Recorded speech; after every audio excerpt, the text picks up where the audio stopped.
the VA, issues with the VA. Which issue? I would say when they took your 100%. Do you want to start off as like that's the first question, or? Yeah. Okay. Yeah. All right. So when they said that you were 100% disabled, didn't they take that away from you? Yes.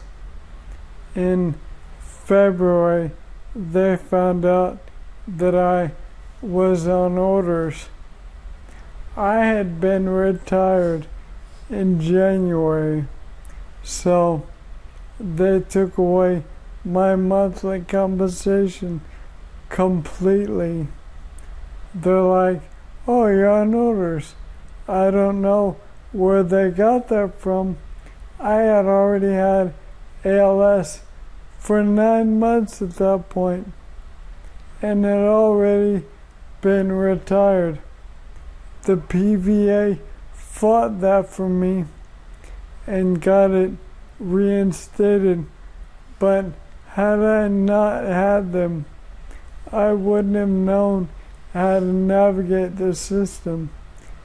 And even if I had known, I didn't have the hands or the feet to fill out the necessary paperwork or travel where I needed to travel. And that's disheartening, to say the least. Absolutely. I can imagine other people in your situation too that have been going through the same thing and you can't do anything. I can only imagine. I've been blessed with the abilities of people around me, but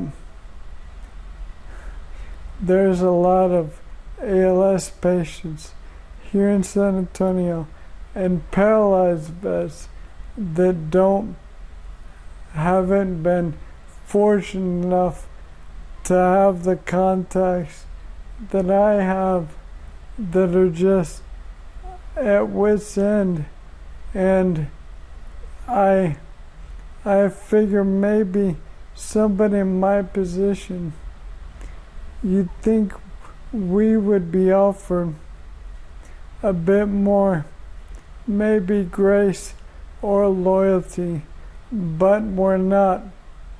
If you're paralyzed or you have a debilitating condition in San Antonio, you're directed toward a facility, and that's awful. Absolutely. I have a question for you. Everything you did say before me, you got that? No. Yeah, I was just getting some shots because I didn't know when the questions were going to start and when it was. It's okay. How's the audio? Or Yeah. do We're good. do I sound That's why drunk? when I was like, oh, could this be question one? I thought you had it all. No. Oh God. It's okay. Just remind me of your first name and last name. Your first name and last name as well, so we have that. Okay. It's Warren Findley, and you don't have to worry, sweetie. I'm telling the truth. I can say it all again. Okay. Well, thank you. How do you spell your first name? Like Warren G. W-A-R-E-N. Beautiful. Well, I slurred that one out. You're fine. Now, are you able to tell me a little bit about your background with your service? Yes. And when I was in the Coast Guard, I enlisted in March of 2001, and I was actually in the middle of basic training when the Twin Towers got hit. I was at a search and rescue station for a couple years and then got transferred to the Great Lakes, where I spent my last year on a 62-year-old icebreaker. I was a small arms instructor. I taught people how to shoot, law enforcement tactics, stuff like that. Pretty neat. Now, why did you go into the to serve the country? You said it right. I wanted to serve my country.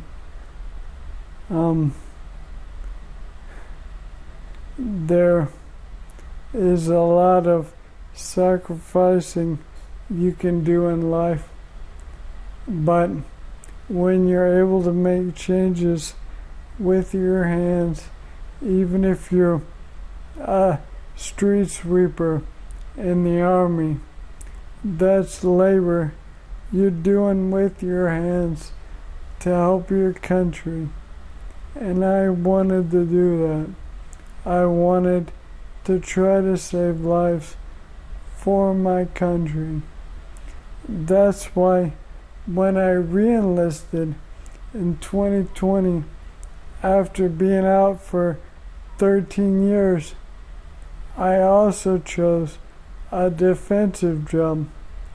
It was to teach people how to defend themselves and to act accordingly if they were ever hit with a chemical or biological or radiological or nuclear attack. But I wanted to help for as long as I could help. That's awesome. Well, thank you for your service. I mean, that's pretty cool. Yeah, it's I don't know, man. A lot of people see so much more. I'm just happy to be a part of it. Absolutely. Now, are you able to tell me about your ALS and, for people that don't know, when you were diagnosed and stuff like that, if you're willing to go into detail? My ALS it hit very fast. Your motor neurons attack each other.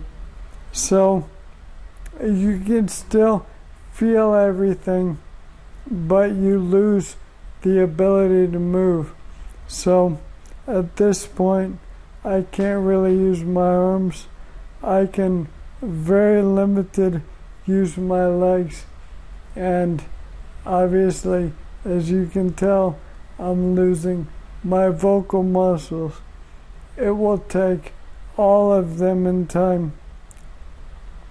I have a feeding tube, and I will eventually get a tracheostomy because my diaphragm will quit as well. I am just like everybody else with ALS.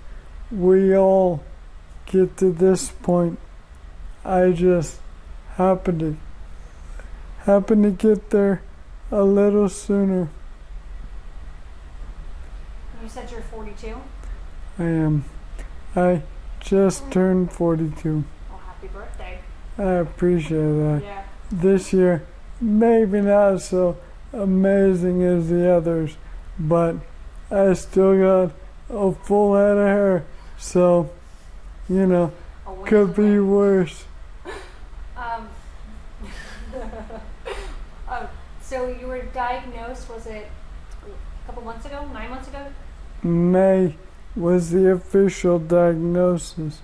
It takes a long time to test because your symptoms are arm twitching. Well, that could be a whole lot of stuff. By the time you get diagnosed, you've progressed quite a bit through it. So it's a heck of a disease. ALS isn't like a direct name for a disease like Ebola. ALS is a description of your symptoms. So there could be 10 different reasons why you get ALS. They don't really know. They just classify us all together under one name. The only thing they do know is that your chances of getting ALS with military service go up exponentially. you can also carry a gene for it. Considering the fact that I have served twice and I do not carry the gene, I'm pretty well aware of how I got it, but I have no regrets. I lived my life fully, so I just get upset that despite my emotional state and commitment to my country, I do not feel that I get the same commitment back, and it's quite vexing. Alright. What else would you like to know? Yeah.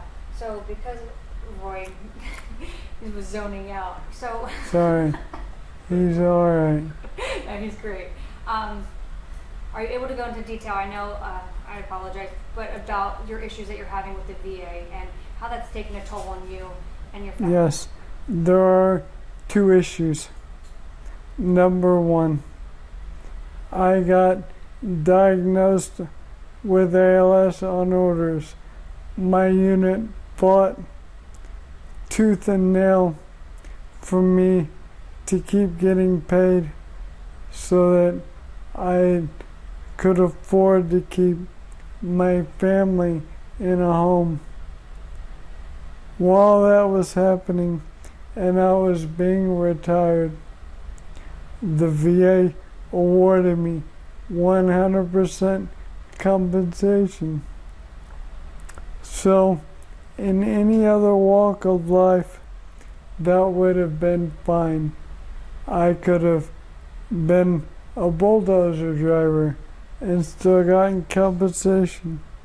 But if you're a soldier on orders, you cannot get compensation and military pay. I didn't know this. I didn't apply to cheat the system. I needed the disability for health reasons because the disease moves so fast. So it turns out I got paid for both. So in the middle of this, the VA canceled my compensation completely because they thought I was on orders when I was already almost completely paralyzed and retired. It was at that point the Paralyzed Veterans of America fought hard for me and got that money back, and then about 3 weeks later we get a bill from the VA that we owe $43,000. So the PVA is trying to fight that for me as well. But whether I win or lose, I shouldn't be fighting this in my position. On top of that, South Texas VA doesn't award a lot of in-home nursing care. I maxed out at 22 hours a week, even though I can't move. They then push you to a program called VDC, which allows you a little bit more, up to 40 hours a week. So, through the work of a healthcare company, I transferred to Central Texas VA out of Austin, even though I love San Antonio and I ain't moving. Within a week, I had my 40 hours a week from the VDC and 96 nursing hours a week awarded to me in home.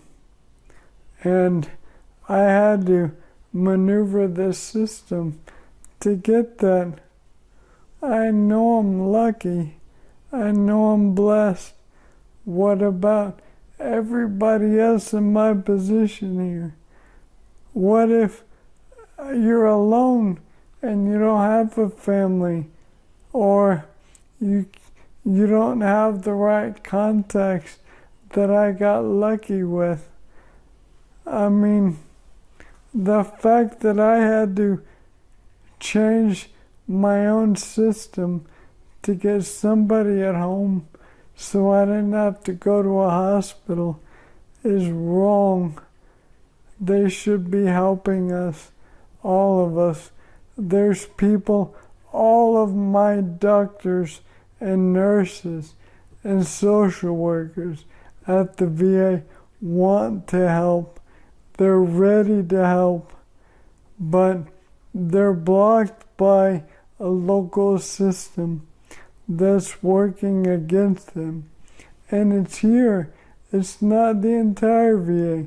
It's just here. In San Antonio.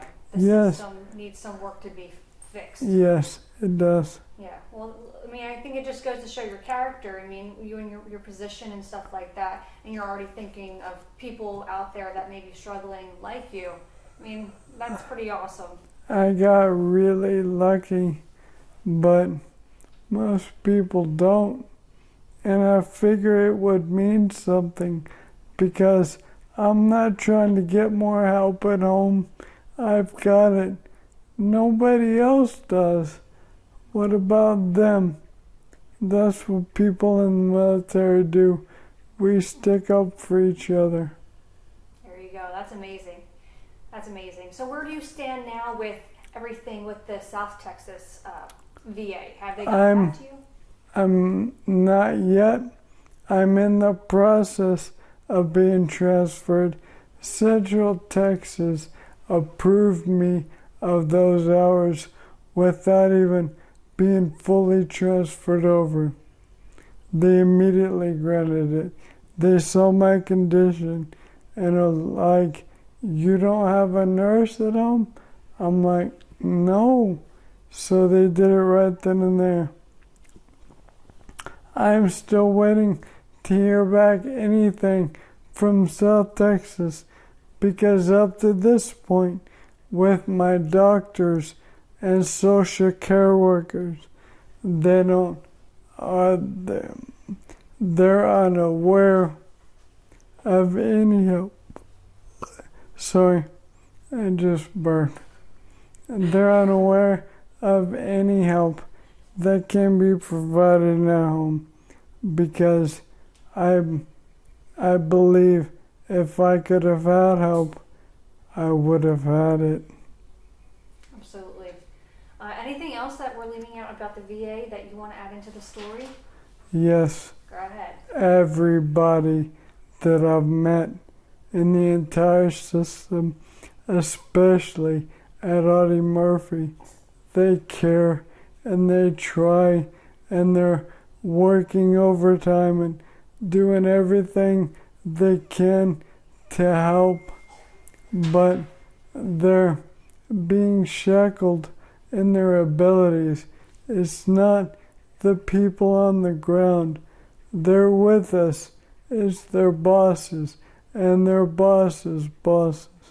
So I'm proud of everybody I've met in the VA system. They work hard and they do their best. Absolutely. So, you're telling me you lucked out. You're just hoping for the people that are not so lucky that the system changes and helps them out. Yeah, they shouldn't have to switch like I did. It should just be afforded to them. They earned it. And that's the way it should be.